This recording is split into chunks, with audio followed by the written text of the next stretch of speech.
If you stand near the shores of the Curonian Lagoon in modern-day Lithuania, you might hear nothing but the quiet lap of waves and the calls of distant gulls. But there are whispers, half remembered by the wind, about bells that once rang in the deep, only to be swallowed by water and time.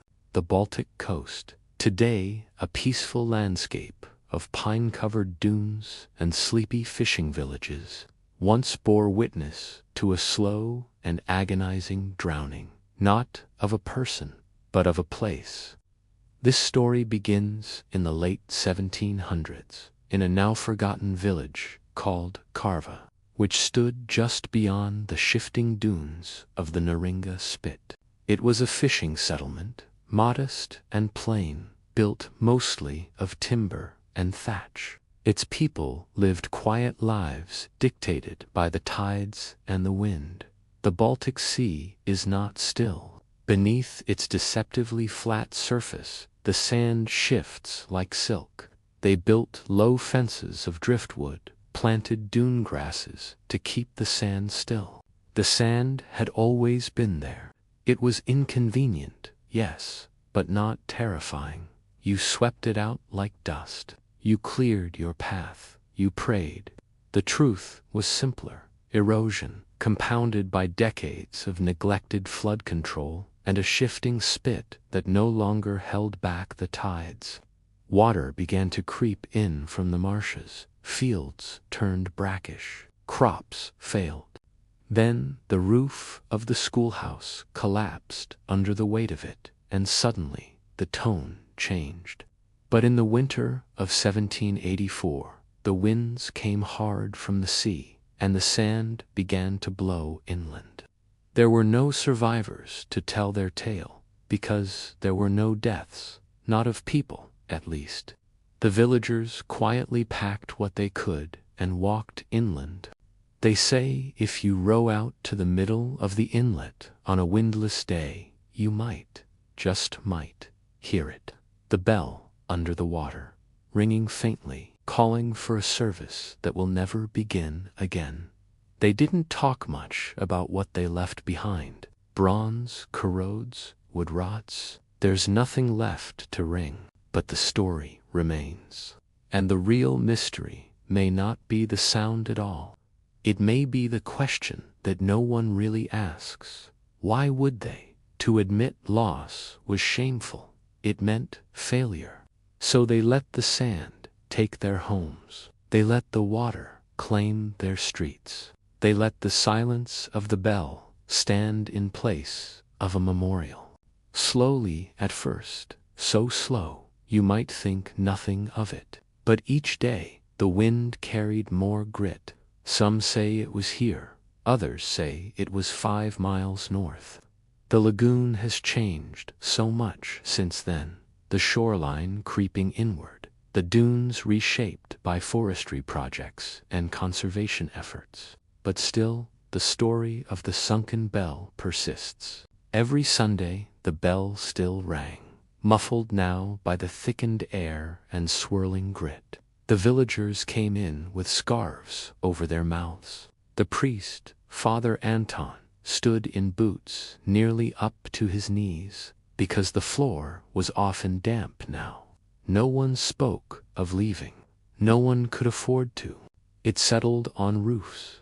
It drifted against the doors of homes. It piled like snow. Livestock began to cough. Wells grew salty. And then, one night, the bell stopped. There was no dramatic collapse, no fiery end, just silence. When villagers went to check, they found the church doors had been blown off by a storm surge. The pews were floating. The altar was gone. The bell had fallen, and though some claimed it had been stolen, others believed it had simply sunk, swallowed into the mud like so many forgotten things. And still, life went on. The Curonian Spit, a long, thin barrier of sand, stretching between present-day Klaipėda and Kaliningrad, is shaped and reshaped constantly by wind and tide. It was where marriages were blessed, Sins were confessed, and deaths were mourned.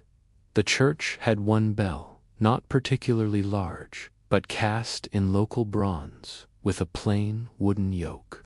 It rang every Sunday, every funeral, every festival. The bell's sound was how the village measured time. They smoked fish, spun wool, and built their homes just far enough from the dunes to avoid burial by sand, or so they thought. It wasn't a place of rebellion or invention. It didn't produce anything valuable. It was simply a place people lived, and that was enough.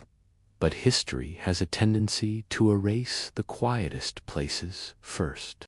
At the heart of the village stood a small wooden church, unassuming in appearance, but crucial to the rhythm of life. Carva had existed peacefully for centuries, mostly forgotten by the maps and kings who ruled from distant capitals. The 18th century brought not war or plague to Carva, but something much slower, something you might not even notice at first: the movement of the earth itself. The people of Carva had always known the dunes could move. No one evacuated. Why would they? This was their home. It wasn't just the sand. The lagoon was swelling. Some blamed it on the sea gods, others on Dutch engineers, a priver who had altered the course of a tributary. The church remained a constant. In 1786, after 2 years of steady encroachment, the water finally reached the base of the church steps. That was the year the village died, but not in fire or blood. Today, no trace of Carva remains on any modern map. Even the location is debated. Fishermen along the Curonian lagoon still tell it in quiet tones over tea and beer. Of course, scientists say this is impossible. Water doesn't conduct sound in that way. Why did they stay so long? And what does it take for a place to truly disappear? Not just physically, but from memory. You might think that a drowned village like Carva would leave behind dramatic ruins, a crooked steeple jutting from the water, rotting doorways half submerged in the reeds, stone pathways vanishing into the mud. But the Baltic doesn't keep such souvenirs. The sea here is soft. It absorbs things. By the time the last families abandoned Carva in 1786, there was little left worth salvaging. The wood was soaked and splintering. Mold crept across every surface. The Curonian spit shifted again. The lagoon swallowed more shoreline. Trees planted to stop the sand grew in rows, unnatural and stubborn, but helpful nonetheless. One of them, a young man named Ivan Malenkov, kept a journal. In it, he wrote, "New maps were drawn, and Carva, it disappeared not with a line through its name, but with a blank space where a name once was." But more than that, there was a sense, spoken in hushed tones, that the place itself had given up. The villagers left. No traces remain. I find the tale strange. A bell is heavy, yes, but to sink, would it not be visible in the marsh? It is not simply drowned. It is forgotten in a deliberate sense. In the nearby town of Juidkranta, just a few kilometers south, old women would include Carva in their prayers. Not the place, but the people who'd lived there. They would light candles on All Souls' Day and say, "For those who left but never returned." A priest in the area believed it to be part of a bell clapper, broken and buried under silt. It was placed in the small church at Nida, mounted near the doorway as a reminder of impermanence. Over time, it was simply assumed to be from Carva's lost bell. When asked if they meant those who had died, they shook their heads. No, not death. Some things are harder than death. To be so ordinary that your disappearance leaves no ripple. To have only a myth, a bell that cannot ring, as your gravestone. But in the absence of ruins, relics, or records, the sound becomes the memory. It becomes the last tether between now and then, as if to speak its name would invite the same fate.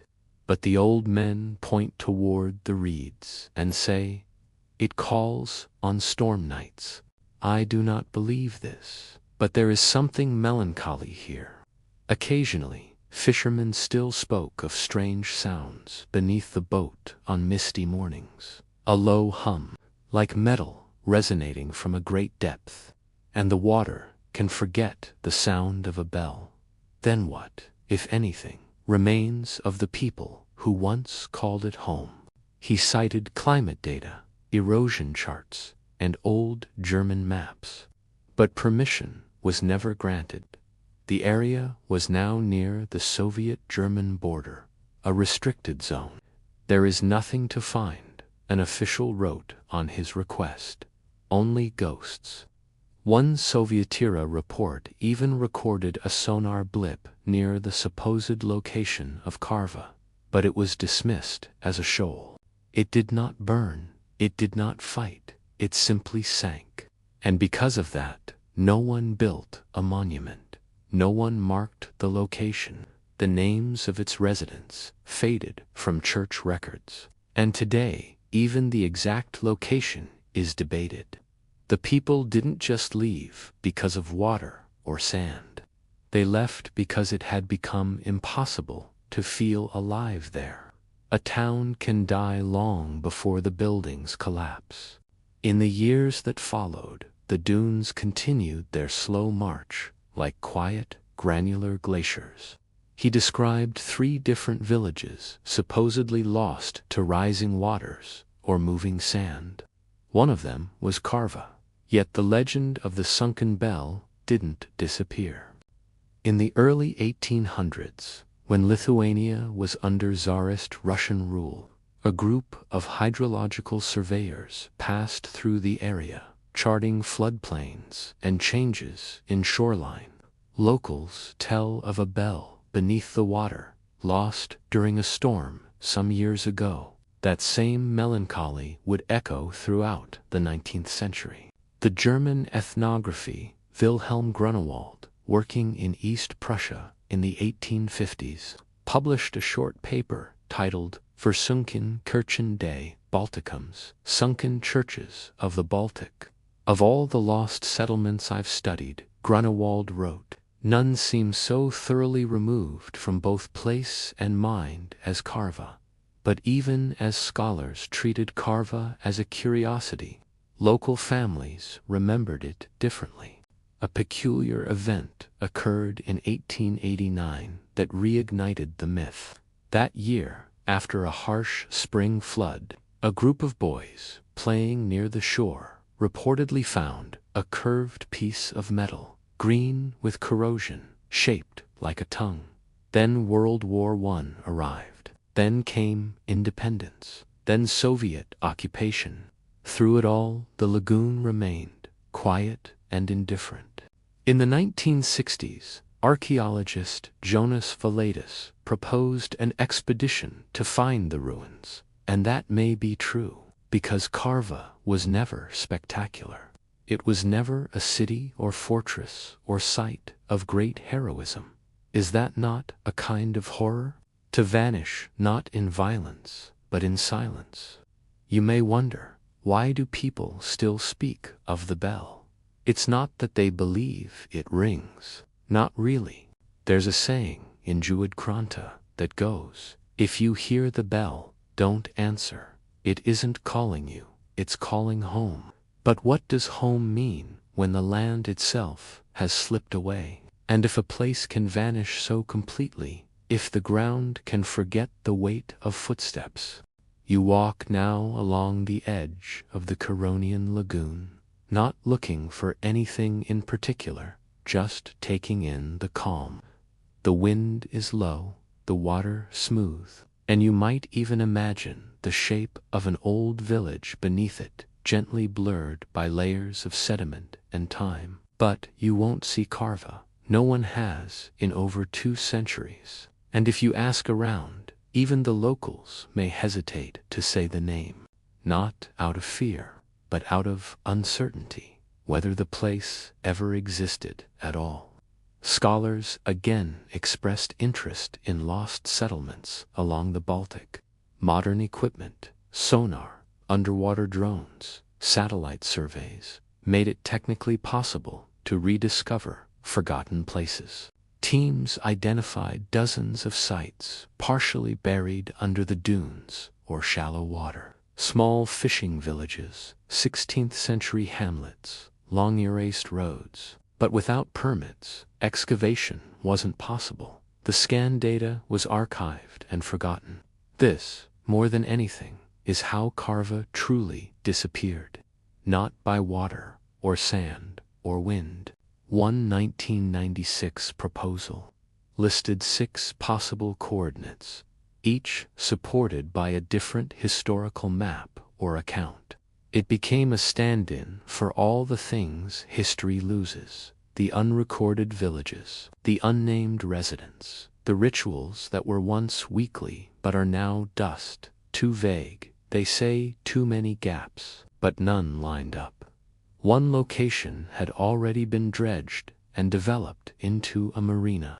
Another was under a nature reserve, where excavation was forbidden.